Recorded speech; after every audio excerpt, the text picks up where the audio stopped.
Hey guys, so the purpose of this call is to make sure that you have the right mindset for money. So, money subconscious mindset. What do I mean by that? Well, most people who are coming to me start out with, I have a money problem. I have a block in my money. And they have this understanding that they have to come to a vibrational level to attract money. And I understand where this comes from. There's a lot of gurus out there sharing that if you meet a vibration, money will come to you. Like money's flying around in the atmosphere and it'll just be attracted to you and it'll show up in your bank account. And the purpose of this conversation is to clarify what actually happens and what you can do right now. So, if you have a money problem, it's because you are choosing to have that problem. You are choosing that not so much to have the problem, but to have the poverty over the money. Okay, now what do I mean by that?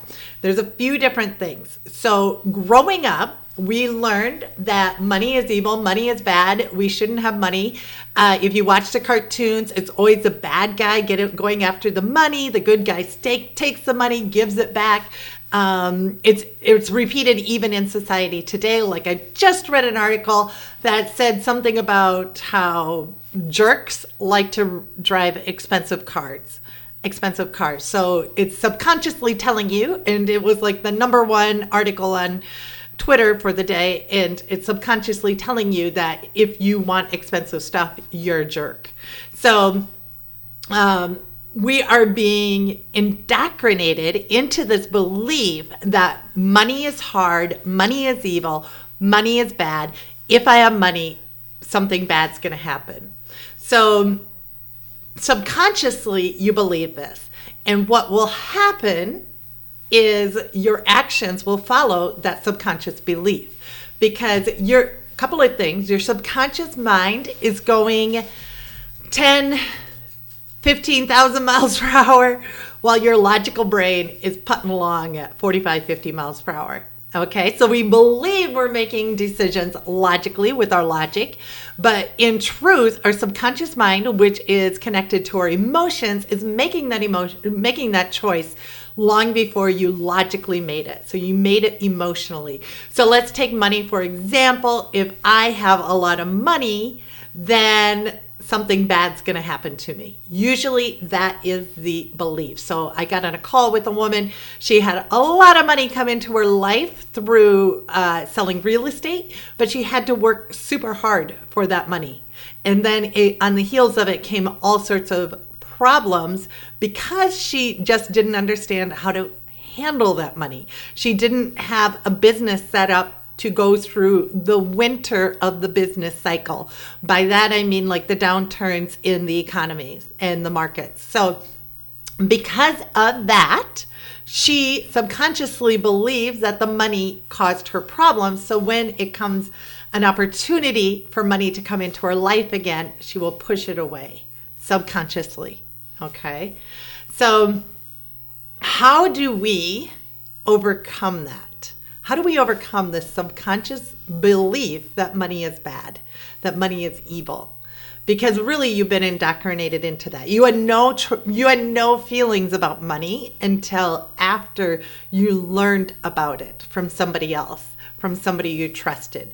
Just like you have no opinions about religions or cultures or ethnicities or anything like that until it is taught to you. So you got those beliefs from somebody else teaching them to you. So I grew up on a farm. I believe that you had to work hard for money and all sorts of really bad things, negative things about money. I believe those growing up. So the way to break yourself free from that is to start taking action towards money differently. And I'm going to give you a few different ways to think about this. So #1, let's talk about the vibration that you have and the vibration of money. So what they are really really talking about when it comes to vibration and money is that, yes, you have a vibration. You are 99.9999% energy. You are energy. And people can feel your energy. How many times have you walked in a room and you felt the energy of that room? Or somebody walked in the room and you could feel their energy. You could feel that they were low or happy or high, or you were naturally attracted to somebody. That is what they're talking about. When you have an energy and you're with somebody else, either if their energy is lower, you will lower your energy and they will raise theirs, and you will meet somewhere in the middle. Okay? Or if yours is higher and theirs is lower, did I say that backwards? Anyway, you guys will meet. You will meet. So that's how most relationships work. And that's why the money you have in your life is reflected by the 5 people that you surround yourself with the most, because you're matching that vibration.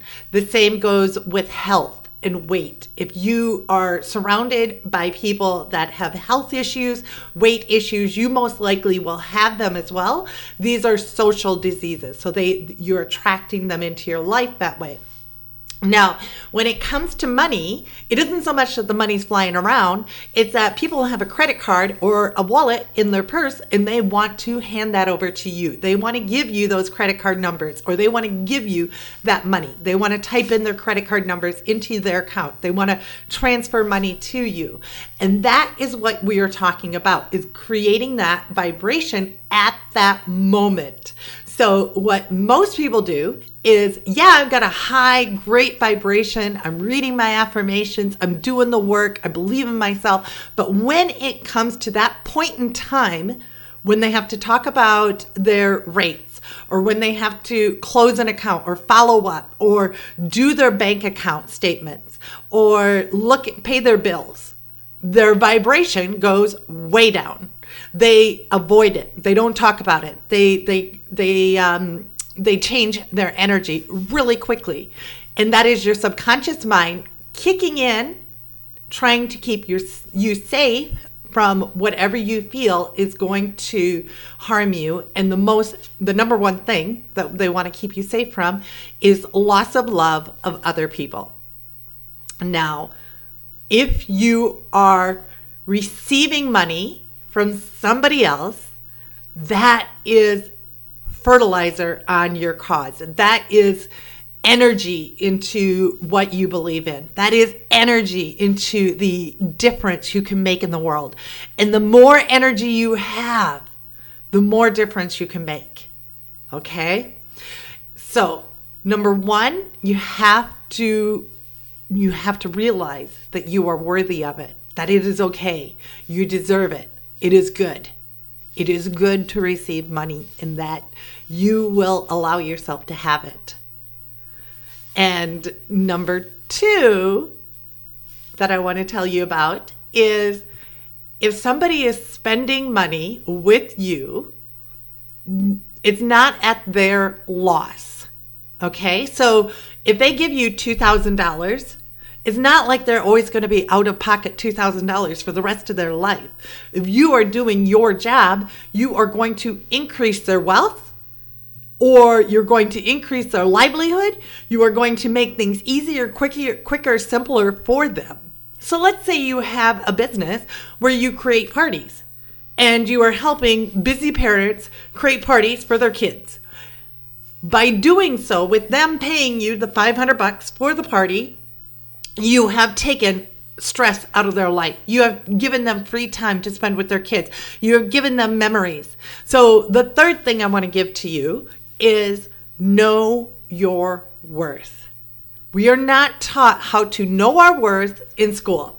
So here's how you understand your worth.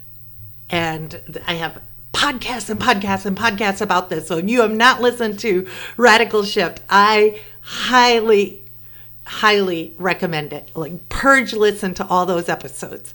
There are people who have listened to all the episodes and have quit their jobs, started a business, and started making some money already. All right? This is your life that we're talking about. This isn't just some fun little conversation we're having on the internet. This is your life. So the third thing is to know your worth. And the way you know your worth isn't based on if you're married, what your waist size is, or your bra size, or anything like that, how pearly white your teeth are, or how many kids you have, or what your bank account says, how many square footage you have, what city you live in, how many places you traveled to, or if you fly economy or first class. That does not define your worth at all. Your worth is defined by how many people's lives you have touched. And we do not calculate this. Did you know that when you open up the door and you smile at somebody and maybe even greet them and give them a compliment, that has a ripple effect 5 people deep. So that person will feel good and then do the same for the next person. And that person will feel good and do the same for the next person. You have this effect 5 people deep. So whatever you're doing in your life, you decide, who am I affecting and how deeply am I affecting their life? Not just with this one project. Like, how deeply are you affecting for generations to come? I know my projects, my offers, my business affects people for generations.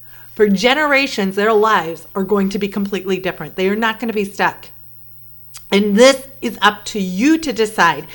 And when you decide, the word decide means to cut off any other options. No other options are available. You decide this. I am going to change my money mindset now. And I'm going to do whatever I can. So if you are just tuning into this idea of changing your money mindset, your subconscious money energy, then what I recommend is I have 2 products that will definitely help you out. One is if you want a really quick fix, you want to get like in there, out there. It's my 1K in 10 days. It's basically going to shift your mind so much. By the end of it, you should manifest. You should be at making at least an extra 1K in your life. And the second one is my 21-day mindset reset challenge, which goes super deep. And it's awesome and it's fun and it's going to change your life. So choose one of the 2 below, or just share this video with somebody who needs it. If you really care about somebody else who needs to shift their money idea, then share it with them. Because here's the thing. For most of my career, I have been the only skirt in the room. And these decisions that are being made about our schools, about our homes, about our kids' future, are being made by the same white male demographics. They are being made on golf courses. They are being made in rooms where I sat in them and they asked me to leave while they made a decision. Okay? And the only way we're going to get a seat at that table is by increasing our income. And so if your income isn't increasing, it's because you are choosing it. You are making that decision. You are deciding that your comfort is more important than growing your income, because where you're at is comfortable. It was taught to you. And to shift out of this comfort means you're going to disrupt things, but disruption isn't a bad thing. Failure isn't a bad thing. That's why I got a big F in radical shift. It's to emphasize the beauty of failure. Failure means you're growing. Failure means you're bucking the trend. Failure means you are going forward and you are not in your comfort zone. All right, guys, this was a lot and I know it will help you. And if you want more, just choose your path. Which one is best for you? And I will see you on the inside.